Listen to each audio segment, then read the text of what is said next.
البدع والأهواء، أهل البدع العقائدية وأهل البدع السياسية. نقول بيننا وبينكم السلف، بيننا وبينكم الكتب، كان فيقول البدع بيننا وبينكم الجنائز.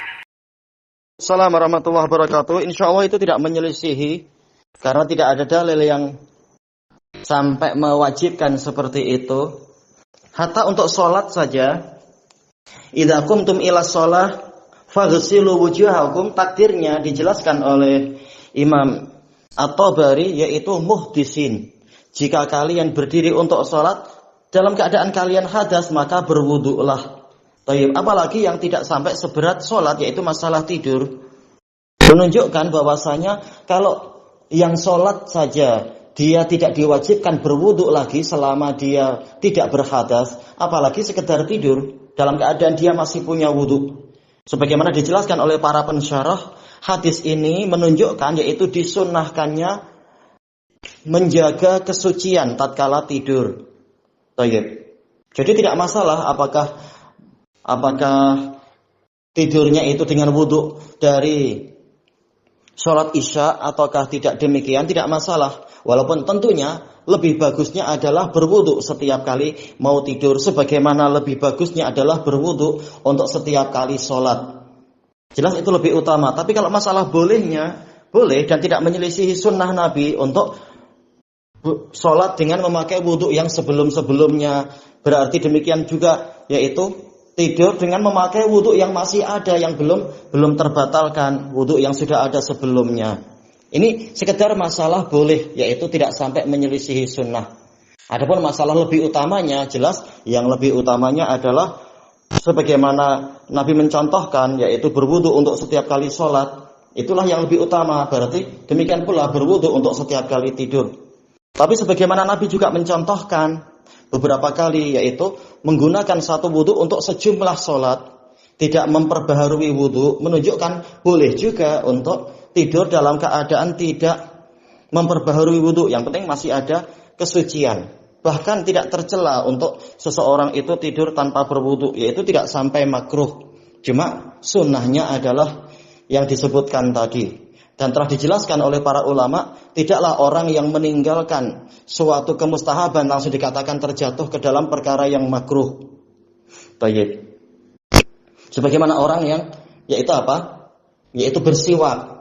Bersiwak sunnah muakkadah.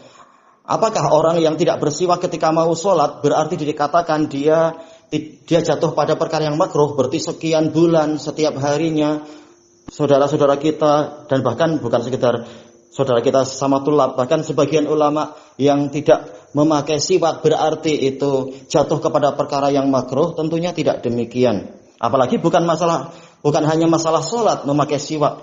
Nabi mengatakan, laula an asyqa ala ummati la amartuhum bisiwak inda kulli wudu, selain inda kulli shalah, yaitu setiap mau wudu juga bersiwak. Nah, apakah ketika dia tidak bersiwak ketika hendak wudu berarti dikatakan dia jatuh kepada perkara yang makruh? Tidak demikian. Cuma apa? Yaitu tidak melakukan perkara yang mustahab. Maka demikian pula orang yang tidur tanpa berwudu tidak dikatakan berarti dia makruh. Cuma dia tidak menjalankan salah satu sunnah. Apalagi ini bukan sekedar yaitu tidur tanpa wudu. Bahkan apa? Dia punya kesucian, cuma tidak memperbaharui wudu. Dia memakai wudu sholat isya, maka insya Allah yang seperti ini tidak dikatakan dia menyelisihi sunnah. Cuma level tingkatan kemustahaban memang bertingkat-tingkat. Tapi masalah boleh seperti yang disebutkan tadi, boleh dan tidak dikatakan menyelisihi sunnah, apalagi misalkan dikatakan makruh, tidak demikian. Wallahu a'lam, walhamdulillahi rabbil alamin. Yaitu tidak sampai dikatakan makruh dan menyelisihi sunnah kalau dia tidak memperbaharui wudu. Yang penting dia masih punya wudu.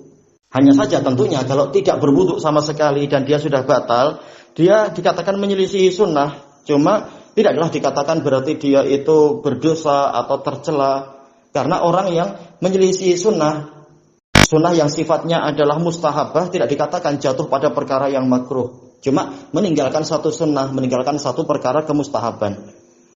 Sebagaimana orang yang tidak bersugi, tidak bersiwak ketika hendak wudu, tidaklah dikatakan berarti dia makruh. Jelas dia meninggalkan satu sunnah, tapi tidak berarti setiap meninggalkan sunnah berarti dikatakan jatuh kepada perkara yang makruh.